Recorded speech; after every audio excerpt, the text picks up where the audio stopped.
The shooting of Charlie Kirk by Tyler Robinson has everybody scrambling to put together a narrative as to why Tyler Robinson would do this.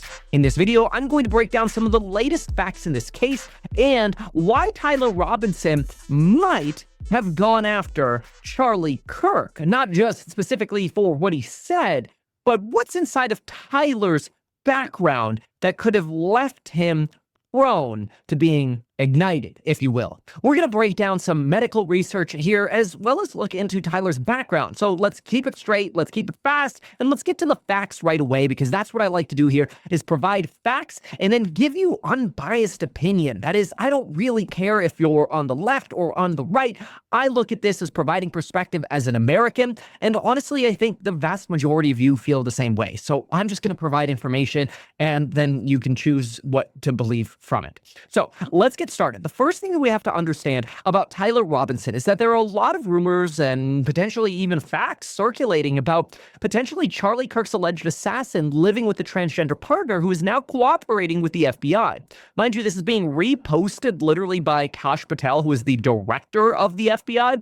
So it gives a lot of credence to the idea that they have more to go on than just a hunch, that Tyler Robinson is indeed somebody who might be related to, well, let's say either gay or transgender ideology, especially since there are now comments that potentially Tyler Robinson was, quote unquote, spotted kissing transgender partner just 2 weeks before the assassination. Though we have to be really careful, because journalists can tend to get a little wild and pry at every single angle possible to try to get any inkling as to what would potentially lead people to believe the partner is transgender. However, that potential transgender partner is now cooperating with the FBI in interviews, so you would assume that the FBI has some more intel into this. But I'm also seeing a lot of articles where neighbors are like, I don't know, I don't want to go as far as calling him trans. So we don't quite know. But what we do know is that this was somebody who is radicalized.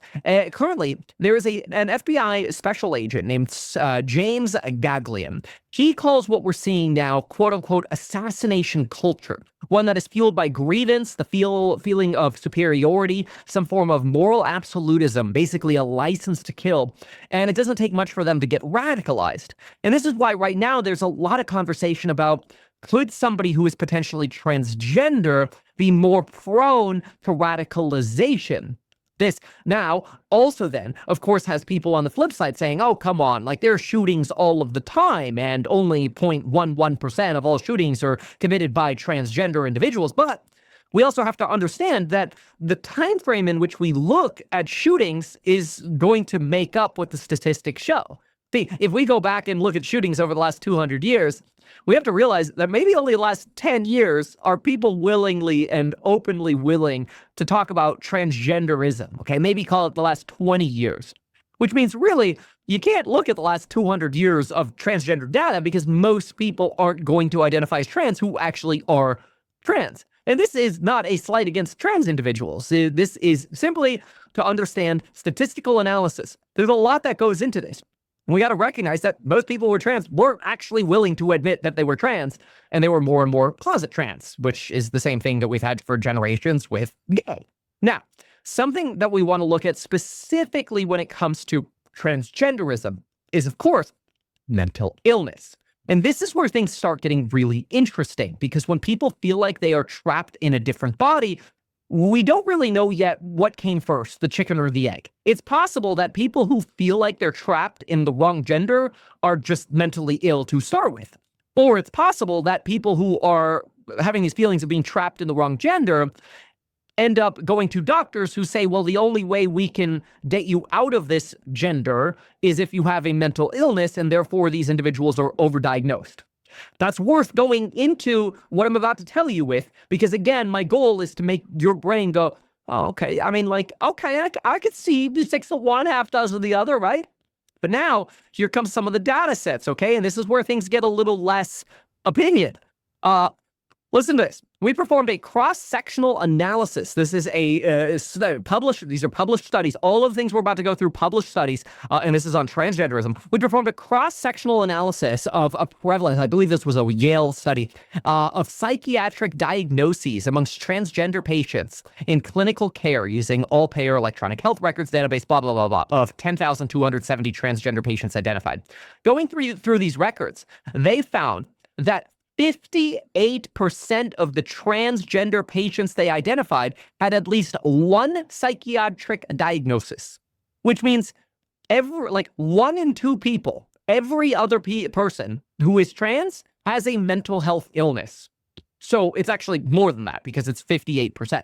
This compares to 13.6% for non-transgender individuals, which means you really have to get a little bit more than 1 in 7 people to find one mental health illness that has been diagnosed. Again, is it we're diagnosing trans individuals more, or did they start with more issues and then become trans? That's unclear.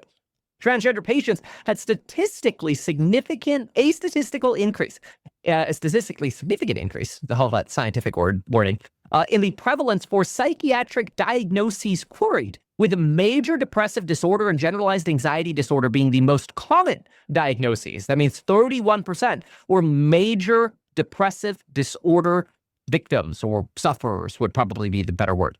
So this is a big deal. And there's not just information about this, but there is a lot more. Yale goes deeper and goes in to say that the study found that transgender individuals who had received a diagnosis of gender incongruence were 6 times more likely to have mood or anxiety disorders than the general population, 3 times more likely to be prescribed antidepressants and anti-anxiety medications, and 6 times more likely to attempt suicide, resulting in hospitalizations.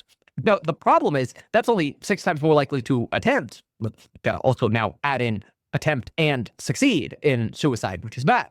It also somewhat suggests that some of these individuals might be more disconnected from society and the consequences of society. Like, hey, if I kill Charlie Kirk, I might get the death penalty.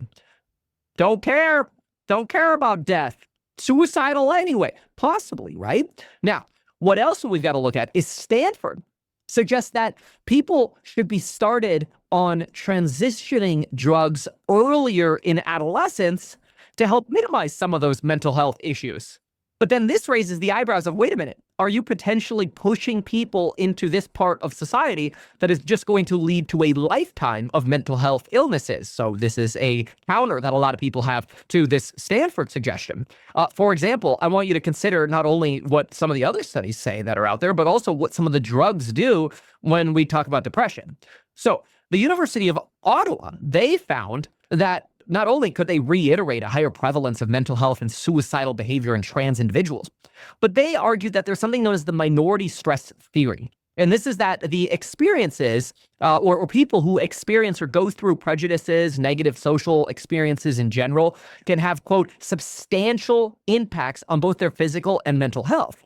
And so when you're ostracized as somebody who's, maybe basically like a 1% minority in society or less, then really it's no surprise that you're going to have physical and mental health problems. And so therefore it's no surprise that you would end up being, 1 in 2, basically 1 in 2 individuals who are trans having mental health issues diagnosed, not to even mention the undiagnosed mental health issues that could be occurring in the trans or unidentified yet trans community. Like, what if you're a closet trans and it hasn't been determined yet? Now, then you get into, well, what's going on with antidepressants, like our drugs and sort of this medical society that we're in. Everybody's so willing and excited to prescribe new drugs these days. I personally try my best to stay away from, chemicals and drugs as much as possible, but this is, I promise you, not a sponsor. I just love that, Icebreakers came out with these. Like, sorry, I'm pitching this. I think you could still get them at like Walmart and Target. I promise you it's not sponsored. Orange cream pop icebreakers, and they actually taste like orange cream pop, okay? So yes, I will have some chemicals, okay? But anyway, understand this. There's a link between hormones and antidepressant drugs that can actually lead to delusions or other problems. Like, consider this. 8.1% of individuals who took antidepressants self-admitted to Yale that they ended up going into mania or psychosis, which basically means that antidepressant drugs, which are supposed to make you better, could end up making you worse, and you're more likely to get these drugs if you're potentially deemed trans with a mental health issue. Oh, here's a drug to solve your problem. I'll give you 3 examples of the 3 most popular antidepressants today. Number 1, Zoloft, found by Case Western to provoke or exacerbate positive psychotic symptoms. Positive, not meaning it was good to be psychotic, meaning that, yeah, no, those symptoms are psychotic positive, which is bad. A little confusing. Prozac was found by Harvard to endorse subtle psychotic-like symptoms, like, quote, magical thinking, unusual perception experiences, believing others were talking about them when they weren't, picking up hidden meanings, and not trusting close acquaintances. Then you have Lexapro, which is one of the third most popular antidepressants, which is thought to cause delirium in certain children who are given Lexapro, which is also sad that some children are given this, like 9-year-olds. It's crazy. And it's a Staffordshire university, which found that in a minority of depressed patients, so this is a smaller percentage, but still some, in some depressed patients, treatment with an antidepressant drug appears to initiate intense suicidal thoughts and actions. That's not good. Now, some of this could actually be because of the half-life of some of these drugs. Consider this. The half-lives. By the way, you can get all my data and the links to my research on the Meet Kevin app. Just download the Meet Kevin app on the Apple or Android App Store. You could customize notifications for things that I talk about, and you can get all my sort of data. But anyway, Zoloft has a half-life of 26 hours. Prozac 48 to 96, and Lexapro 27 to 32. This means if you skip a day of your meds with Zoloft or Lexapro, you end up getting this like rapid rush of negative emotion, which increases suicidal thoughts. So the shorter the half-life, the more likely it is that you're going to get what are called discontinuation symptoms, such as anxiety, irritability, mood swings, and suicidal thought, because those negative thoughts come rushing into your brain much more quickly. This is all a problem. So how does this all potentially relate back to the Kirk shooter? Well, it relates back to the Kirk shooter because there's potentially an association here with being ostracized in life and having a transgender partner. But beyond that, not just living with the transgender roommate, it's also worth noting that the individual described himself as a hick in Mormonsville. It almost seemed like he was always, in some articles, he's described as a meme from Halloween, which is weird. Like, it kind of sounds like he was looking for a home and community, and he was really always ostracized, like kind of like an outcast in a community, and he never really found home. There's even talk that he went to college, but he only ended up going to college for about a quarter. Take a look at this Wall Street Journal piece. Utah State said he attended the school for just 1 semester. Sorry, not quarter, 1 semester. More recently, he had been enrolled in the electrical apprenticeship program at Dixie Technical College, where he is a third-year student, which is great. I'm all for like hands-on, tech and trade skills these days. When I ran for governor, I ran under we need more technical and trade skills. I think this is great. But the thing is, you can see like he bounces around in his life. Now, something else that's really weird as well. Obviously, he was smart enough here it is. Some guy from a meme for Halloween, according to his mother. His mother called him some guy from a meme, basically. But understand, it's not just this. Here's an individual who went to college, couldn't make it at college, grew up in potentially a small, really religious conservative town, and maybe he had underlying mental illness or tendencies that would have aligned with maybe transgenderism or, other sexual desires that wouldn't align with a highly religious household. Consider this also. Not only was it the minister and the father who ended up turning in the Charlie Cook assassin, Tyler Robinson, but Tyler Robinson is somebody who's considered to have previously been a big fan of hunting with his family, so potentially he was a good shot. And his mother, this was an interesting one, was a social worker. Now, this is really interesting because state records show his parents own a custom countertop business and his mother is a licensed social worker. And he grew up hunting. Okay, this is really interesting. Again, in a small town. So probably small conservative town, really strict sort of religious upbringing. I'm not saying that's bad or negative. I'm just saying if you are one of those rare people who then has mental health issues and you're on antidepressants, you're really going to get squeezed out of this society. And then you're trying to call yourself like, oh yeah, I'm just a, hey, I belonged over there. And then you go to a Mormon school. It's like, man, I can't belong over here either. And it ends up in trade school. It shows this is a person who's bouncing around looking for a home, looking for companionship, right? But his mother being a social worker, who else was a social worker? Well, Thomas Matthew Crooks, the person who shot Donald Trump in the ear and tried to assassinate Donald Trump, Thomas Matthew Crooks, both of his parents were social workers. So then it makes you wonder, like, are social workers more likely to ignore their own children while they're dealing with other children? Are they more likely to prescribe the antidepressant medication because that's just what they're used to do? I don't know that social workers prescribe that, but recommend that to doctors who then prescribe it. Are they more likely to do things that would actually end up ostracizing their children into these sort of situations? I don't know. That's pure speculation, right? Like, my goal is always to separate, hey, here's where we have data, here's what we know, and then here's perspective around that. Like, for example, fact, Donald Trump is asking Congress for $58 million of emergency funding for protection for the Supreme Court. Okay, now that's interesting. Like, obviously, all of us were like, oh, yeah, hey, there's more political violence today. Like, we want to make sure the Supreme Court is safe, right? Of course we do. And like, nobody wants to see less security for the Supreme Court. This is a very important institution for the United States. That's all like fact. We know that. But it's also kind of a perfect time to set up, hey, under the guise of security, the first people I'm going to take care of the Supreme Court, because, if I scratch your back, you better scratch mine because y'all are about to rule on tariffs. Okay. Is that like, I was looking at this actually this morning. I thought this was very interesting. How often justices voted in favor of each administration?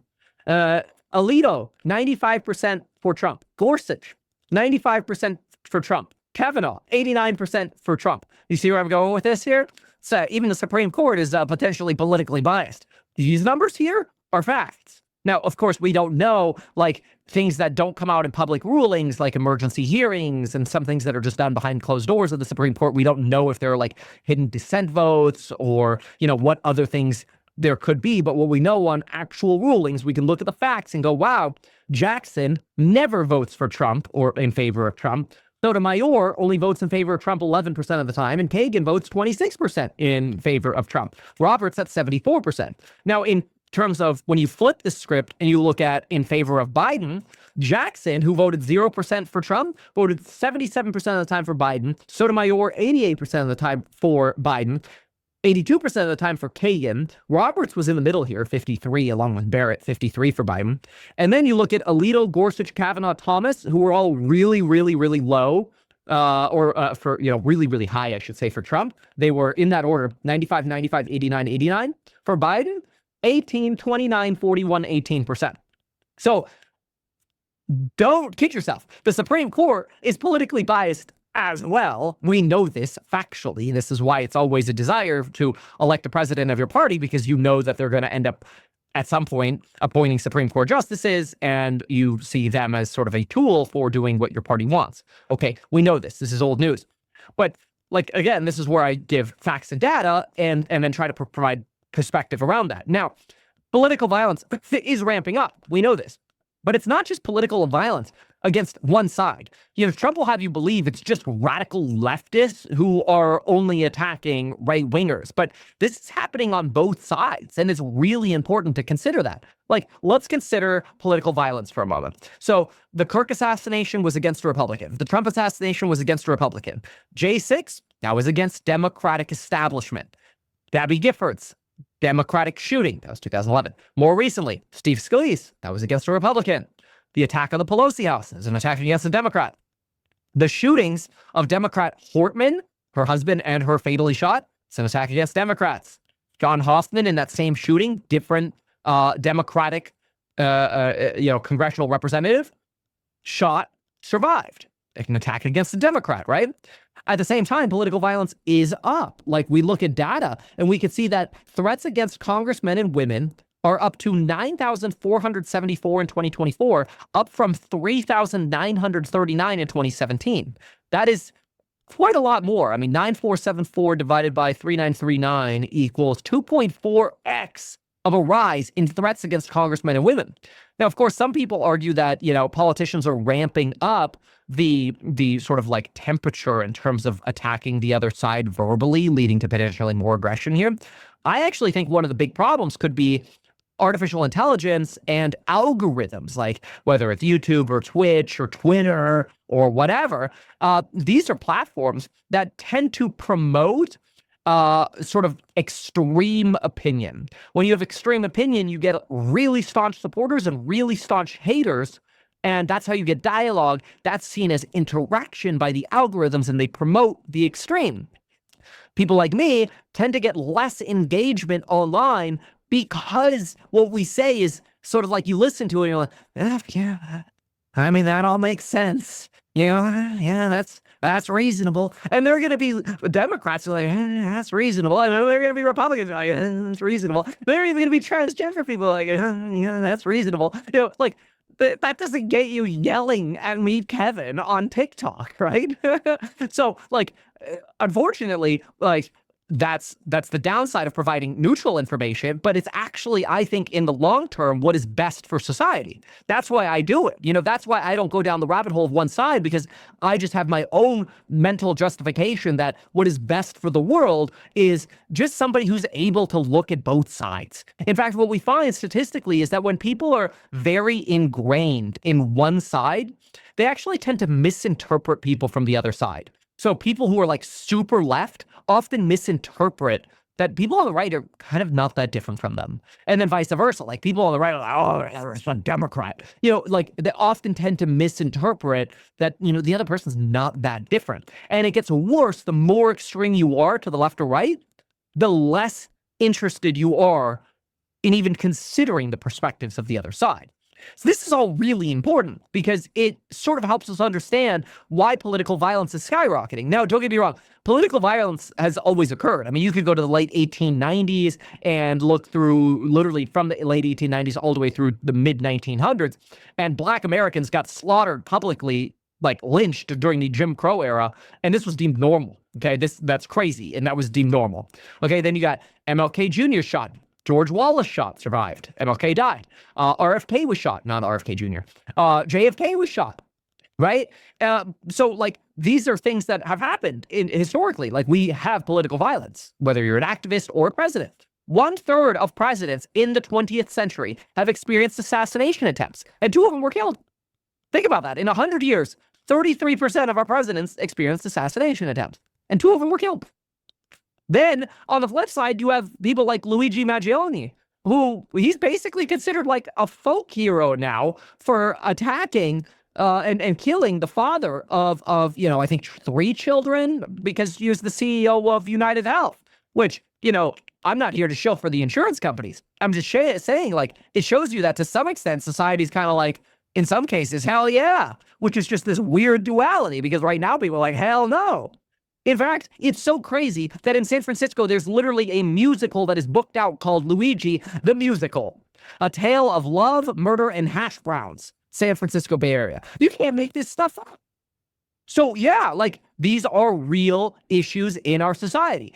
How are we going to solve this? Extremism spreads more on social media. How do you prevent that? I don't know. I don't write the algorithms, right? There is a link between transgenderism and mental health problems. Okay, we know that. And we've got, you know, Trump kind of using these sort of events to not only scratch the backs of the people that he needs help from, but, you know, he also uses stuff like this to win elections. And this is why usually politicians amplify this rather than talking it down. They kind of amplify this stuff because ultimately they end up benefiting by getting votes.